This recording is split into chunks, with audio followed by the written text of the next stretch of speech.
Assalamualaikum warahmatullahi wabarakatuh. Selamat pagi sahabat Bawaslu. Kembali lagi bertemu dengan saya Anissa dalam program Optimis, obrolan pemilu tiap Kamis. Optimis, pada episode kali ini kita akan berbicara tentang peran pemuda kawal demokrasi. Nah, generasi muda ini adalah agent of change atau tulang punggung bangsa yang diharapkan di masa depan maupun masa sekarang. Dan dalam menyambut pemilu ataupun pemilihan kepala daerah yang akan datang, peran pemuda akan menjadi penting karena pemuda itu kritis dalam menganalisis regulasi dan sangat peka akan pemimpin yang tepat untuk kemajuan bangsa. Dan pagi hari ini saya sudah ditemani oleh 3 orang pemuda yang luar biasa nih teman-teman, sahabat Bawaslu. Mungkin bisa dibuka masnya dan kita akan berkenalan nih satu persatu ya. Mulai dari mas yang paling pinggir nih, yang pakai baju warna pink. Wah, boleh tahu mas siapa namanya, kemudian asalnya dari mana gitu? Sebelumnya saya ucapkan terima kasih karena Bawaslu sudah repot-repot lah mengundang kami gitu. Kemudian sebelumnya perkenalkan, nama saya M. Asif Kolbihi. Saya asalnya dari Kalibening Banjarnegara ya. Kemudian kesibukan sehari-hari ya saya baru lulus kebetulan. Selamat mas. Ya, Asif ya berarti. Asif saya. Dan ya sekarang lulusan dari Unsud Purwokerto. Lulus wisuda kemarin bulan Maret. Oh iya, selamat, berarti masih fresh banget nih ya. Semoga sih. Iya. Kemudian sebelahnya dengan mas siapa, asalnya dari mana? Ya, nama saya Imam Prihuda, saya dari Kecamatan Wanayasa, tepatnya di Desa Kubang. Desa Kubang. Iya. Wanayasa agak jauh berarti ya dari kalau dari Banjarnegara. Lumayan, kebetulan di dusun saya kayaknya nggak masuk peta kayaknya. Iya, kemudian nih yang perempuan namanya Mbak siapa? Baik, perkenalkan nama saya Hufniatur Rahmah. Saya asli orang Banjarnegara, tepatnya di Desa Mandireja Wetan, Kecamatan Mandiraja. Di Mandiraja. Ya, jadi ada yang dari Wanayasa sampai Mandiraja udah terwakili semua lah ya di Kabupaten Banjarnegara. Dan perlu sahabat Bawaslu ketahui bahwa mereka ini adalah lulusan Sekolah Kader Pengawas Partisipatif di Bawaslu Kabupaten Banjarnegara, dan mereka ini adalah 3 di antara 36 anggota kader SKPP. Betul ya? Ya, Nah, kita mulai nih diskusi tentang ini dengan tema peran pemuda kawal demokrasi. Sebelum saya mau masuk nih tentang lebih dalam tentang tema pada pagi hari ini, kalian ini kan lulusan SKPP nih. Nah, bisa diceritain nggak sih pengalaman kalian waktu SKPP kemarin? Ngapain aja, kemudian prosesnya apa aja, seperti itu. Mungkin bisa ada yang mau menceritakan, siapa dulu? Mas Asif. Oh, monggo Mas Asif. Paling sih nanti ini garis besarnya saja gitu. Ya. Jadi kalau saya sendiri awal mulanya itu dapat informasi dari pihak kampus. Kebetulan dosen saya itu nge-share lah terkait pamflet adanya SKPP daring tahun 2020 seperti itu. Nah, kebetulan karena waktu itu juga sedang libur, saya juga sudah semester tua jadi tidak terlalu banyak kegiatan di kampus. Akhirnya saya ini sepertinya bagus untuk yang pertama adalah mendalami terkait kepemiluan. Kemudian juga background saya juga sebagai mahasiswa ilmu politik, sehingga mungkin relate lah dengan apa yang nanti akan disampaikan dan juga jadi pengembangan untuk pengetahuan saya seperti itu. Kemudian setelah saya mendaftar itu secara online, ada pengumuman. Nah, alhamdulillahnya itu saya lolos dari seleksi yang pertama di administrasi. Iya. Lolos seleksi administrasi, kemudian diminta untuk saat itu sebenarnya saya kira akan ini dilakukan secara tatap muka seperti itu. Yeah. Ternyata namanya SKPP daring. Iya. Ternyata oh ya udah nggak apa-apa, yang penting ilmunya lah tetap seperti itu. Nah akhirnya ya prosesnya dari pembelajaran sendiri itu memang melalui website dari Bawaslu RI seperti itu. Okay. Dari Bawaslu RI kurang lebih ada 9 atau berapa ya saya lupa pokok materi dari setiap pembelajaran itu ada video-video yang harus kita tonton dan kita pelajari telah bersama seperti itu. Sedikit mungkin bagi saya mengecewakan lah ya, maksudnya tidak bertatap langsung secara langsung seperti itu, tapi ya materinya sih saya kira itu bagus loh, sudah mencakup hampir keseluruhan terkait pemahaman dasar tentang kepemiluan, kemudian kepengawasan dan hal-hal yang berkaitan dengan pemilu itu. Walaupun lewat daring nih, yang penting kan ilmunya tetap bisa tersampaikan ya Mas Asif. Kemudian untuk Mas Imam nih, apa Mas pengalaman yang didapat dari SKPP dan motivasinya apa sih? Kalau pengalaman mungkin kita hampir sama ya, karena kita juga prosesnya juga online, terus cuman mungkin beda waktunya saja. Terus namun motivasi saya adalah ketika saya memang saya itu basicnya kan latar belakang saya adalah relawan, karena saya juga relawan di Banjarnegara. Terus mengenai ilmu politik ini atau ilmu kepemiluan ini mungkin agak baru di saya, karena apa ya, memang apalagi di desa itu memang sangat jarang kan orang yang mengetahui hal itu. Akhirnya saya sangat tertarik untuk mempelajari itulah, sehingga saya memang benar-benar mengerti apa itu adanya pelanggaran, adanya sengketa, adanya money politik dan sebagainya. Dan mungkin ini memang benar-benar menurut saya memang berkesan kayak gitu. Ya, siapa tahu nanti saya bisa share ke teman-teman di kampung, di pelosok yang belum ada bedanya gitu. Mungkin kayak gitu. Iya. Gitu sih, Mbak. Iya. Kemudian gimana Mbak Hafnia? Apa yang didapat dari SKPP kemarin? Yang didapat dari SKPP kan tentunya banyak sekali ya. Mulai dari ketemu dengan teman-teman yang luar biasa. Apalagi kan kemarin waktu kami bertiga diberi kesempatan untuk mengikuti SKPP lanjutan di Surya Yudha yang diadakan langsung oleh Bawaslu Provinsi. Di situ kami benar-benar ketemu dengan teman-teman SKPP provinsi Sejateng. Terus kami juga ditemukan dengan narasumber yang luar biasa yang sangat mumpuni yang sudah hadir di sana. Terus kami juga mendapatkan materi yang secara mendalam, materi tentang pengawas dan tentang kepemiluan. Dan di sana saya mendapatkan paham dan mengetahui apa-apa saja aturan-aturan dalam pemilu, lalu mekanismenya bagaimana dalam kepengawasan. Lalu saya juga menjadi tahu isu-isu demokrasi itu apa saja dan cara menyelesaikannya bagaimana seperti itu. Iya. Berarti dari 36 kader SKPP di Banjarnegara, kalian ini termasuk yang salah 3 yang beruntung ya, karena bisa mengikuti sekolah kader pengawasan secara langsung kan, dan bertemu di teman-teman Sejateng di Surya Yudha ya kan. Ya. Jadi kemudian nih, ada perbedaan nggak sih setelah kalian ikut SKPP, dan apakah kalian tuh lebih sadar nih tentang kepemiluan dan pengawasan? Lalu apa ya program yang sudah kalian jalankan dari ilmu yang kalian dapatkan di SKPP, atau program yang sudah atau akan dijalankan seperti itu? Mau nggak? Ya. Mau siapa dulu? Mas Imam, Mas Imam mau nggak Mas? Tadi apa? Untuk program ya, program kemarin kita sempat kumpul berempat.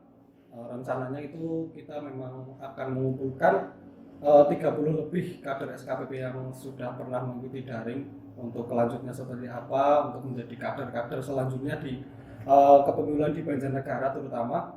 Namun kemarin itu terkendala memang PPKM di Banjar, akhirnya belum terselesaikan. terrealisasikan. Namun memang kita itu ada rencana lagi, yaitu seperti membuat komunitas wadah sendiri untuk alumni SKPP, dan juga kita berencana untuk ikut membantu teman-teman atau orang-orang di Bawaslu ini untuk dalam pengawasan selanjutnya gitu. Nanti mungkin tambahan dari teman-teman yang nambah dari program-program kita. Ya, monggo Mas Asif. Tadi yang pertama pertanyaannya terkait ada bedanya. Iya, setelah. Kalau dari saya sendiri memang ada perbedaan yang cukup signifikan seperti itu. Ketika saya sebelum melakukan mengikuti SKPP itu, memang sedikit banyaklah mengetahui tentang istilah-istilah pemilu atau hal-hal yang terjadi pada penyelenggaraan pemilu seperti itu. Tapi setelah saya mengikuti SKPP kemarin, itu saya jadi lebih sadar gitu bahwa penyelenggaraan pemilu itu memang tidaklah mudah. Banyak pihak-pihak yang terkait, dan itu tidak mudah lah untuk bisa menyatukan visinya, misinya segala macam, karena ini kan orang lah gitu kan, punya ininya sendiri segala macam, punya ego segala macam tuh. Nah itulah pentingnya kita memahami bagaimana sistem kepemiluan di Indonesia ini berjalan seperti itu, sehingga kita sebagai masyarakat itu tidak mudah menjudge atau tidak mudah marah kenapa hal ini seperti itu kayak gitu. Itu sih yang perbedaan yang akhirnya saya mengerti gitu. Kemudian apakah setelah mengikuti SKPP ini kan setidaknya jadi lebih paham ya Mas? Apakah ilmu yang didapat ini sudah disampaikan kepada orang-orang sekitar, mungkin dalam lingkup kecil, teman tetangga sekitar, atau lewat media sosial misalnya, seperti itu, gimana Mas? Mbak Hafnia mungkin? Ya mungkin untuk sementara ini masih lewat media sosial ya, karena kalau teman-teman terdekat tentu alhamdulillah sudah ada beberapa yang saya bahasanya itu mengedukasi seperti itu, tapi belum membentuk komunitas tuh, belum sampai membentuk komunitas, paling baru face to face seperti itu. Kalau yang lebih intens lewat media sosial seperti itu. Ya, kemudian nih kalian nih kan datang dari latar belakang yang berbeda-beda. Kalau mungkin Mas Asif ini kan memang lulusan dari ilmu politik ya, jadi kan agak nyambung. Kalau boleh tahu kalau Mas Imam tuh dari jurusan sistem informasi juga. Ada sistem informasi. Kemudian kalau Mbak Hafnia nih studi Islam sih. Nah, studi Islam. Berarti kan jauh nih ya dari kepemiluan. Nah, kenapa sih kalian tuh kok tertarik kayak gitu dengan isu-isu kepemiluan ataupun pendidikan politik gitu? Sebelum saya. Ya. Ya, yang sudah tadi saya bilang ya, memang karena saya rasa itu ilmu kepemiluan itu memang ilmu masyarakat, artinya di mana kepemiluan itu kan proses untuk memilih suatu anggota dewan atau apapun untuk menjadikan wakil kita di masyarakat. Artinya kan memang itu ilmu untuk masyarakat sebenarnya.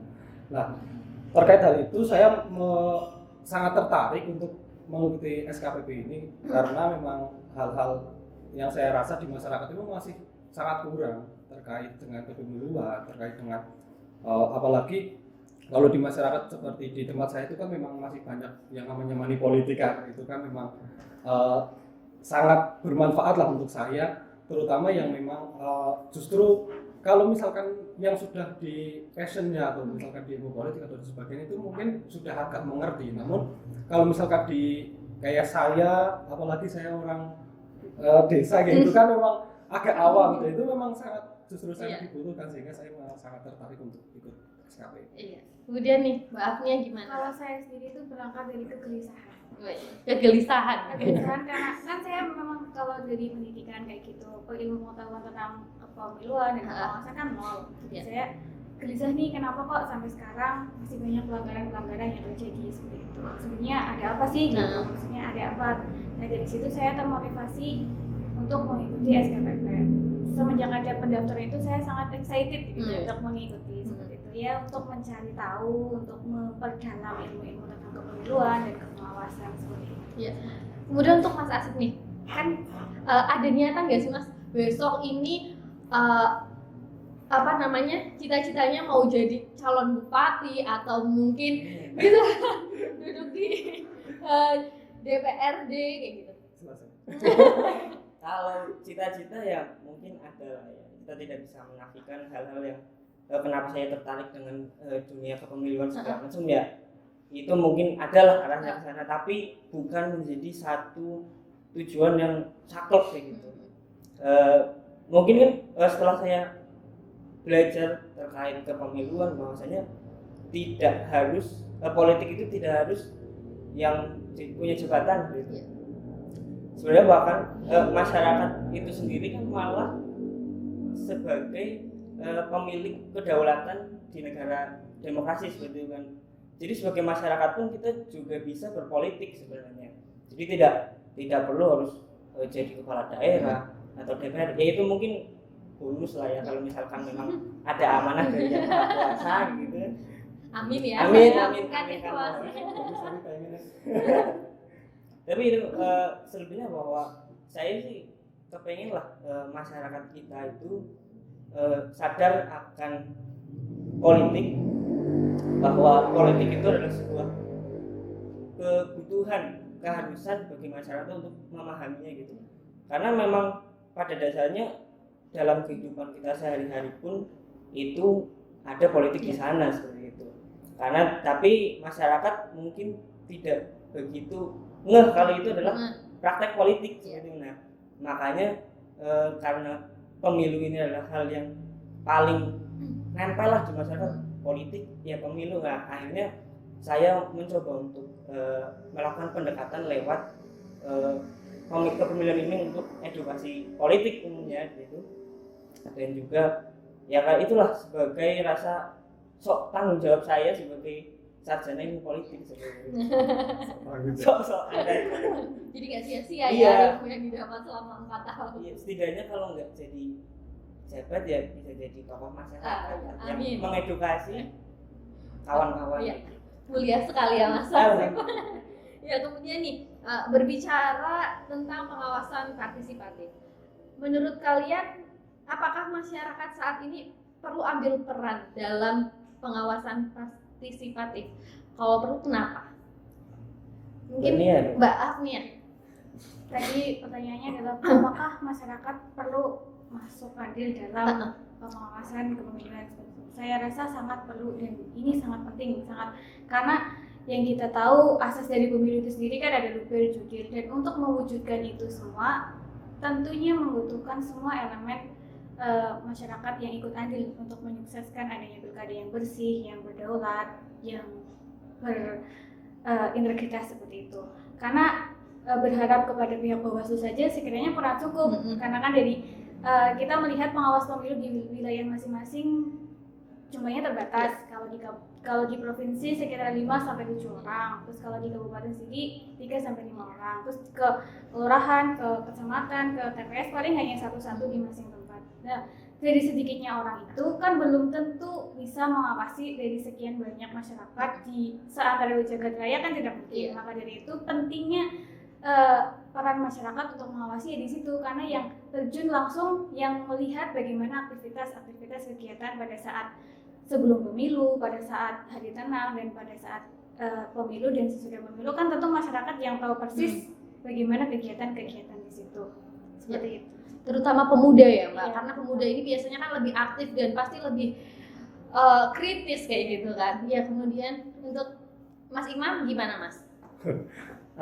Masyarakat ya, memang sangat perlu ya, karena memang pemilu, terus demokrasi, terus politik dan sebagainya memang sangat dekat dengan masyarakat, apalagi kita nantinya akan memilih wakil dari masyarakat itu sendiri. Jadi memang kita harus mengerti apa yang harus dilakukan oleh masyarakat dan seperti apa problem-problem atau sengketa-sengketa atau pelanggaran-pelanggaran itu seperti apa di kepemiluan, dan mungkin ilmu-ilmu yang lain yang tentang kepemiluan itu sendiri untuk masyarakat. Ya, Mas Asif gimana? Saya ini terkait partisipasi. sebenarnya secara umum itu bahwasanya negara ini kan negara yang demokrasi, negara demokratis yang memberikan akses bagi masyarakat untuk terlibat langsung dalam pembuatan kebijakan, pengawasan segala macam gitu.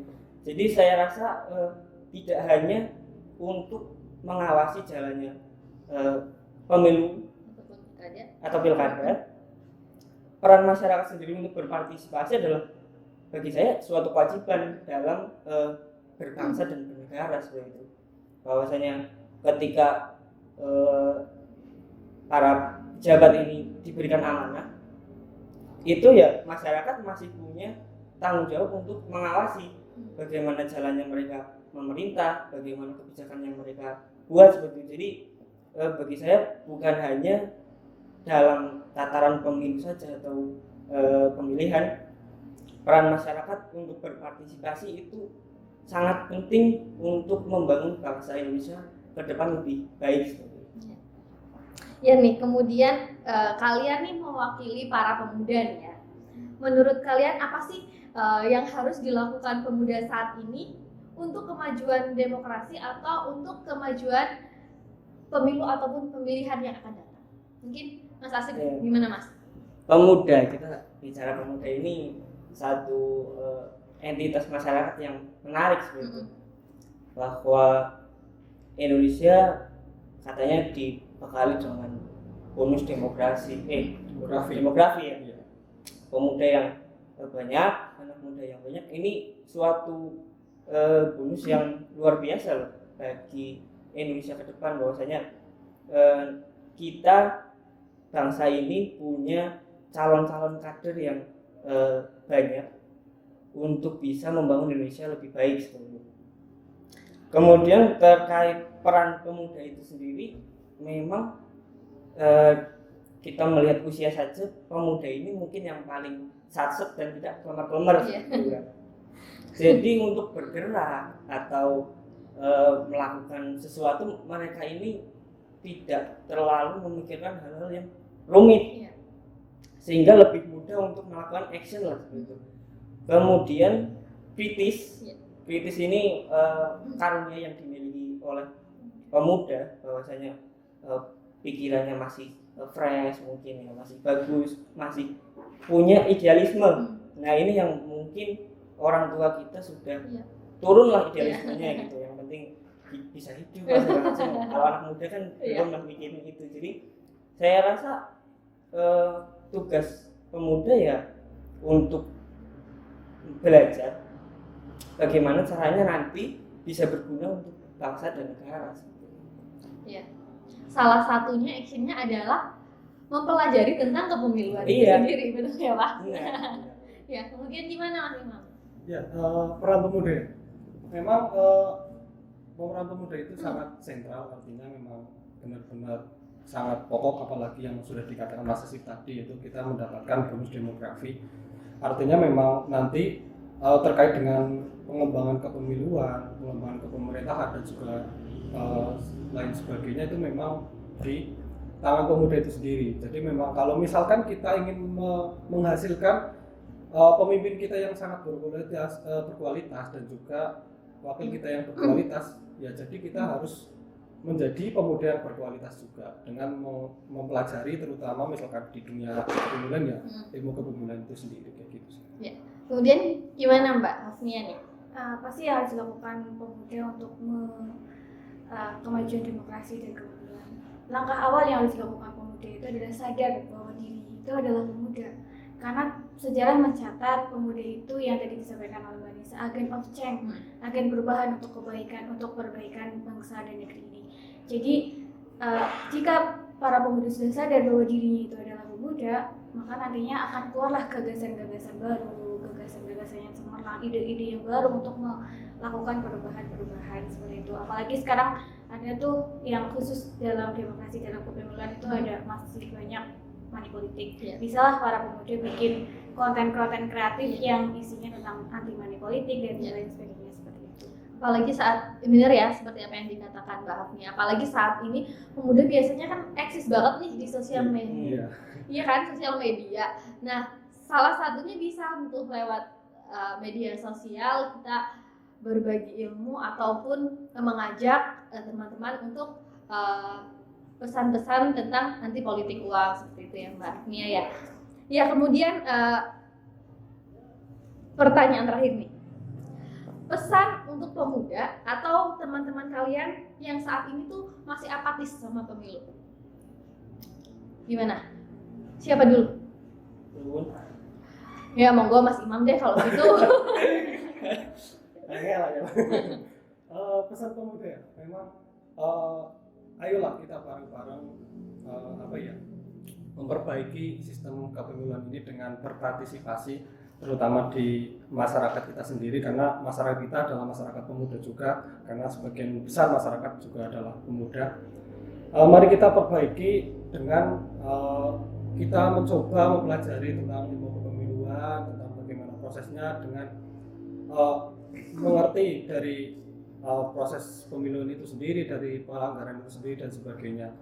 Dan terus kita juga jangan terlalu kayak anti sekali dengan pemilu lah, jangan golput dan sebagainya, karena memang ya yang saya sudah katakan tadi, memang nantinya pemimpin yang kita pilih adalah pemimpin dari diri kita sendiri, artinya kita yang milih sendiri kayak gitu sih. Ya. Kemudian Mas Asen gimana Mas? Ya, terkait pemuda yang apatis, saya miris melihatnya. Dalam artian bahwa pemuda kalau sudah apatis itu akhirnya merembet ke hal-hal yang lain, menjadi tidak terkontrol. Karena selain menjadi agen of change itu sendiri ya, pemuda ini cukup berperan dalam melakukan kontrol terhadap pemerintah. Nah, saran saya sih kalau masih muda sudah apatis, maka akan sedikit kemungkinan negara ini bisa maju seperti itu. Karena nantinya yang akan mengganti para pemimpin yang sekarang juga pemuda, kemudian yang memilih pemimpin yang sekarang pun ya masyarakat seperti itu. Kalau misalkan pemudanya tidak bergerak proaktif dalam berkontribusi, baik itu aktif sebagai pemilih atau aktif sebagai masyarakat dalam membantu mengedukasi masyarakat sekitar terkait pengetahuan tidak harus tentang pemilu lah, semua pengetahuan. Karena pemuda ini kan cerdas lah ya, maksudnya kita hidup di era yang informasi itu sudah gampang didapat, jadi mudah juga disebarkan, tidak perlu woro-woro segala macam keliling desa seperti itu. Jadi saya rasa pemuda itu harus dan wajib proaktif dalam kehidupan berbangsa dan negara. Ya. Kalau dari Mbak Afnia gimana nih Mbak? Kalau dari saya menyikapi adanya pemuda yang apatis terhadap pemilu itu ya benar sangat miris, ironis banget melihat itu. Karena pemuda itu yang disampaikan oleh Mbak Nisa adalah agent of change. Jadi Indonesia tuh nggak membutuhkan pemuda yang apatis. Indonesia membutuhkan para pemuda yang aktif, yang berperan aktif dalam demokrasi, demi kemajuan demokrasi.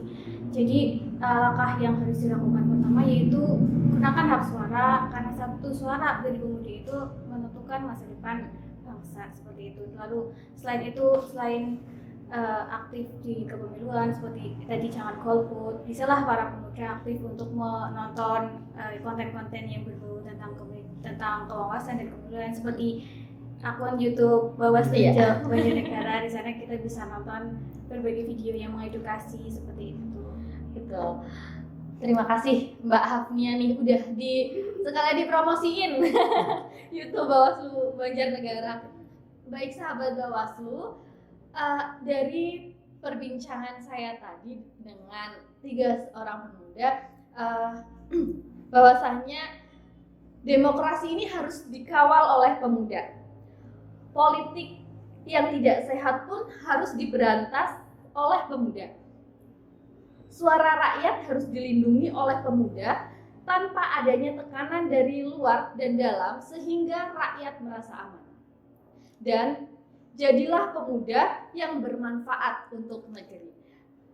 Baik sahabat Bawaslu, sebelum saya menutup optimis pada pagi hari ini, saya ingin mengingatkan kepada sahabat Bawaslu sekalian, jangan lupa untuk follow seluruh akun media sosial Bawaslu Kabupaten Banjarnegara, dan jangan lupa juga untuk like, komen, subscribe, dan share video-video YouTube yang ada di Bawaslu Kabupaten Banjarnegara, sehingga apa yang sudah kita sampaikan di tiap-tiap episode optimis ini bisa tersampaikan juga kepada masyarakat yang lebih luas.